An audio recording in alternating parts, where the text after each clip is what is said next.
Yo, yo, yo, how's it going? Well, here we are once again, another great video, and I hope you had a fun workout yesterday with the four exercise ab workout, something like that. So today we're going to be talking about a very, very powerful concept that you may have heard me talk about before, but I'm going to use a different term here. I'm going to talk about it a little bit differently today. And this goes, so we've been talking about the impact of full body exercises in terms of their ability to generate more of a metabolic effect, generate heat, burn more calories during the workout. We've talked about the importance of using strength training to build muscle, to build your lean muscle mass, because that's what's going to increase your resting metabolic rate. We talked about the importance and the fallacies of a one-day fast versus eating 5 or 6 meals a day in our previous video. And today I want to talk about another cool strategy that you can use that I've talked about before, but today I'm going to be calling this bad boy the afterburn.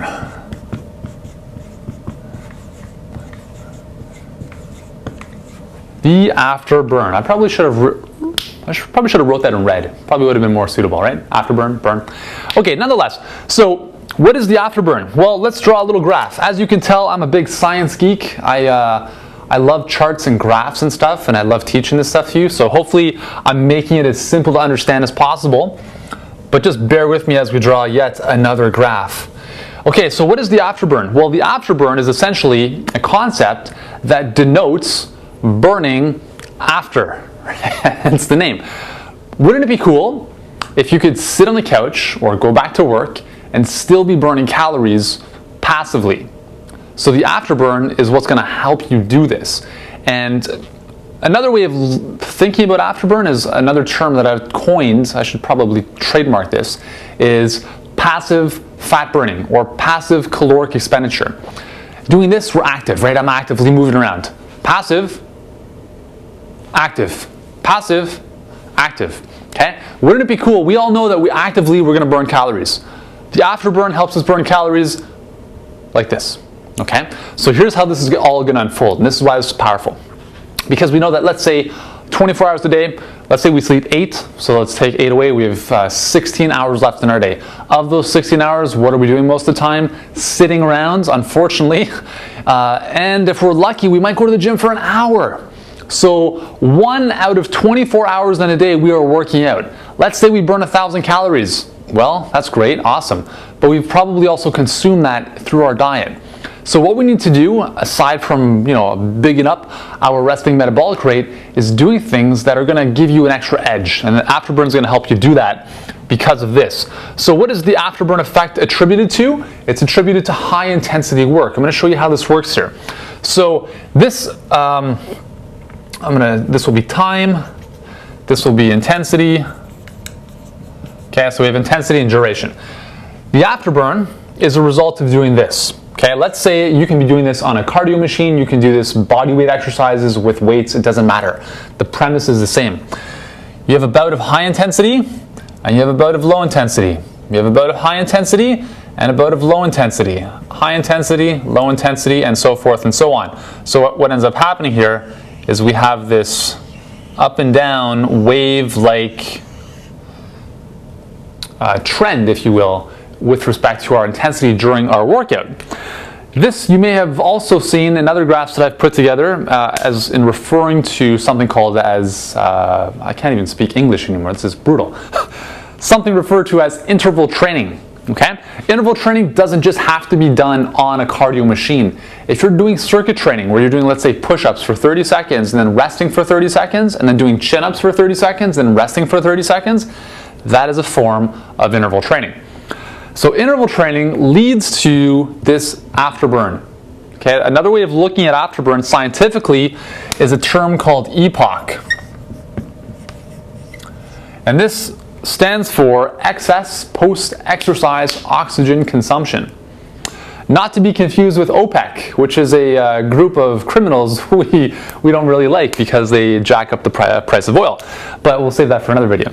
Anyways, back to interval training and the afterburn. So interval training, we have this high intensity, low intensity, high intensity, and so forth.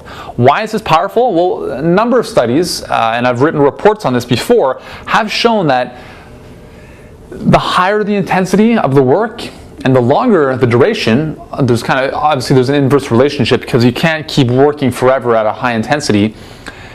The higher the intensity overall is going to have the biggest impact on afterburn. So if we can raise our intensity during our work bout, sprint, jog, that type of stuff, that is going to lead to a greater metabolic effect, which will mean that our metabolism has to stay a little bit higher after our workout because it's trying to recover itself. It's just to think about it this way.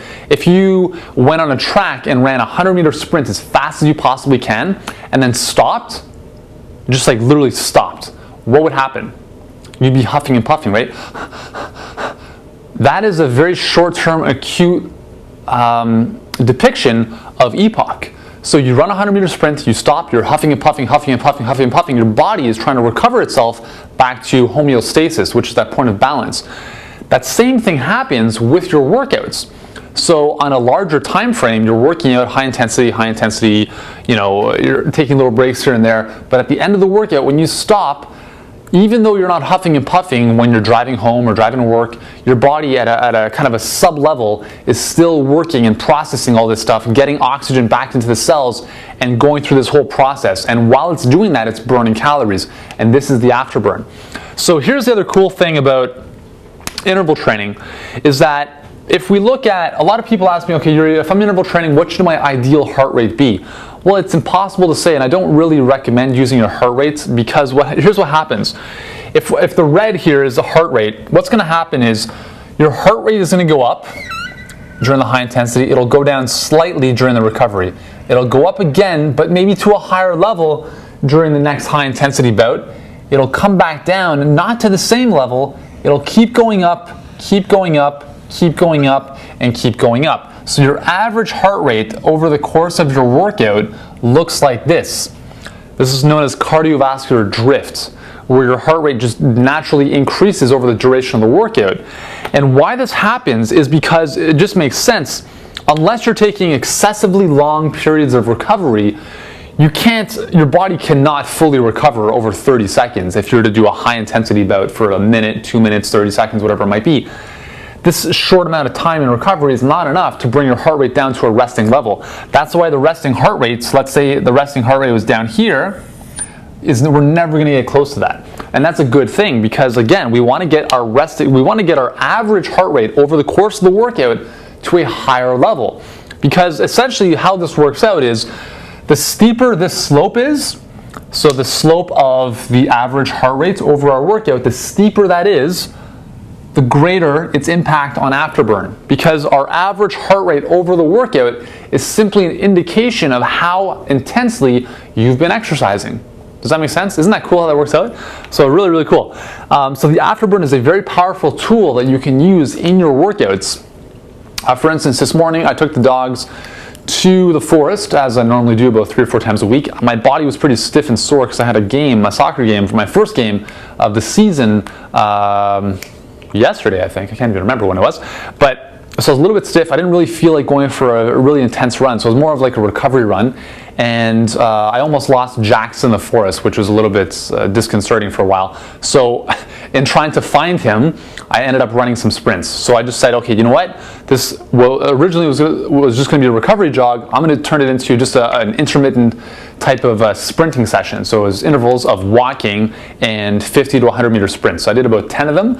And that's pretty much all I needed for today, because not only does that increase epinephrine levels, which helps to burn fat, but I also got this nice little benefit of increasing my average heart rate over and above what I would have done at a nice low sustainable jogging level. Thankfully, we found Jax.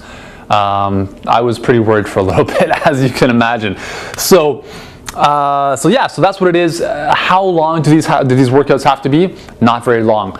Some of the research actually has shown that doing one bout of 10-second full-out sprints can increase epinephrine levels in your body, and epinephrine goes to your fat cells and signals to HSL, hormone-sensitive lipase, to break down more fat as fuel. One 10-second bout. So it doesn't have to be 50 minutes of cardio. Here's what I usually recommend. If you're going to do a strength training workout, do the strength training workout first, because you need the energy to get the most out of the work with the weights or your body weight.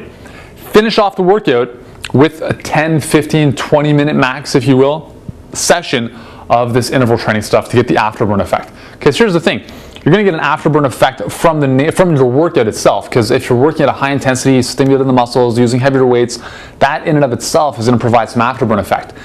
Finish it off with some high intensity cardio. It could be body weight stuff, could be like a metabolic finisher like my friend Mike Whitfield has put together.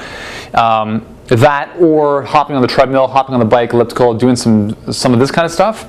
That's going to just compound and take your afterburn effect to the next level. It's also going to dramatically improve your cardiovascular endurance and your performance if you're in sports. This is the way it's done at the highest level. Okay, so there we go. If you're doing an abdominal workout, again, you can just do your again, there's different ways you can combine this stuff, but let's say you do a strength workout, which might combine some core abdominal training. You may want to finish off with some core specific training, and then you can add in some afterburn stuff after that. Now again, this is not a whole hour process. This whole process, let's say you did strength training, a core specific component after that workout, and then afterburn, we're looking at maybe 40 minutes, 1 hour max if you're doing things properly. So there's a lot of stuff you can do in a very short amount of time, and that's just another reason why I'm doing what I do and why I develop the programs I develop, to show you the way so you don't waste your time and you actually get better results with less stress. So it's pretty cool. So that's the afterburn. Again, if you have any questions about this stuff, let me know below. And again, thanks for tuning in. Hope you enjoyed the video, and we'll talk to you tomorrow.